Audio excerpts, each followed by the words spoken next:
What's up, everybody? It's Alex from Heavy New York, invading California for Namm 2020. We are here with Rob Caggiano of Volbeat. Thank you so much for your time, man. You got it, man. How's it going? It's doing great. You're well into the record cycle for rewinds, replay, rebound.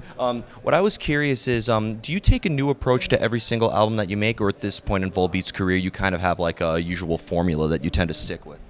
No, there's definitely no formula. I think, we have a lot of different influences that I think come out in the writing and stuff. But, for us, it's really kind of important not to repeat ourselves, too much.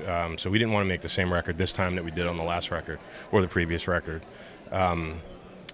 It's fun for us to try new things and try different stuff in the studio and with the writing and stuff. Yeah. And I think that speaks a lot to who you tour with. To tour with bands like Metallica or Megadeth, but then just your recent tour with Slipknot. So I almost feel like you can like almost adjust your set list because you tend to like experiment with your sound, right?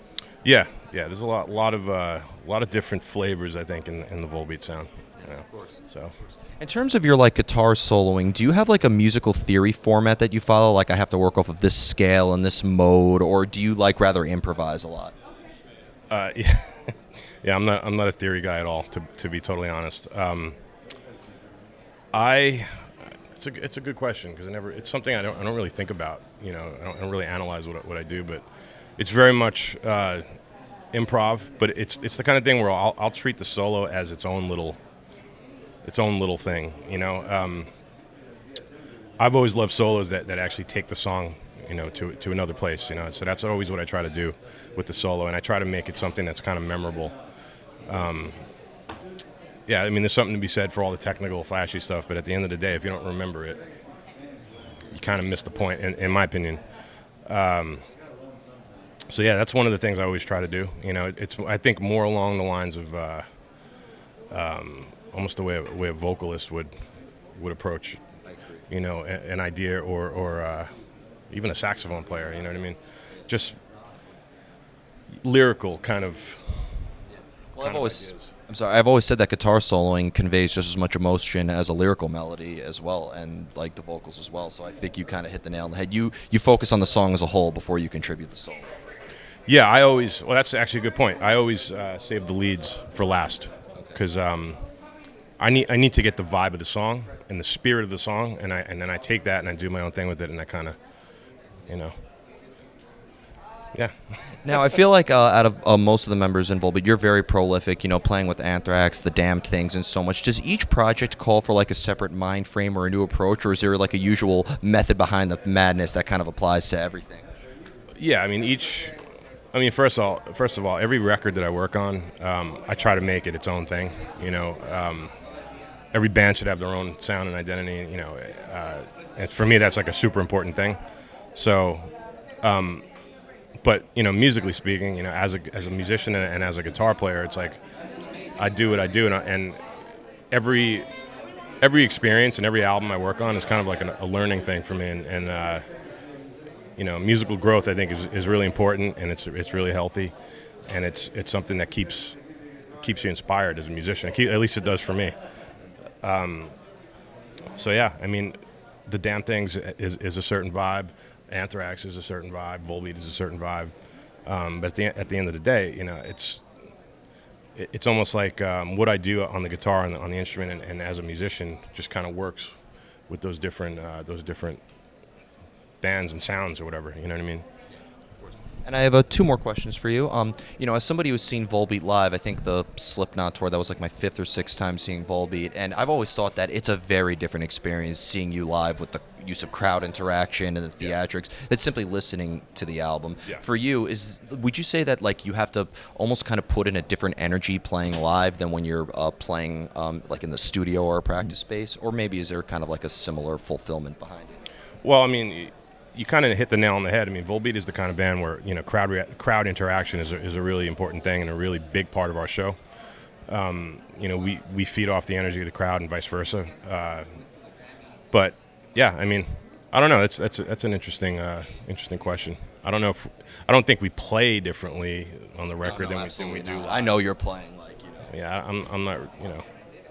Of course it's live music, so there's always moments of weirdness. It's just and it should be like that. Yeah.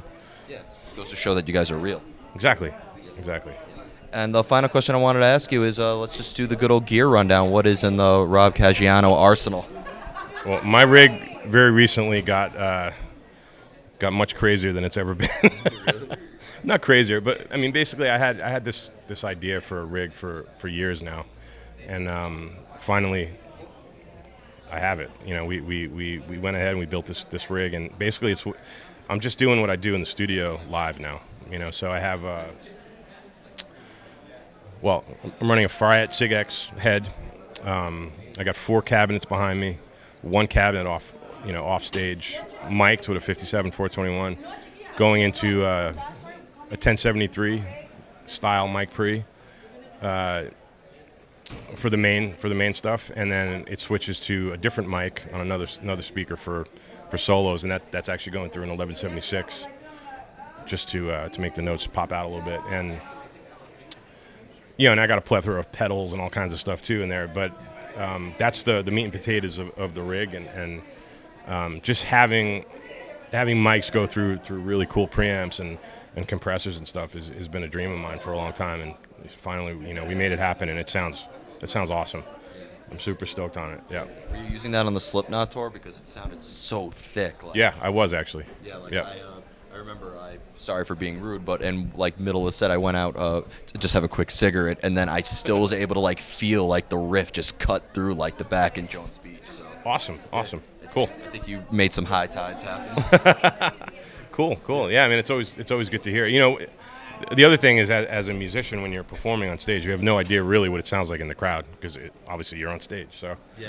it's always nice to hear, what people are saying. Sometimes during sound check, I'll walk out and you just see what's coming out of the speakers, the PA or whatever.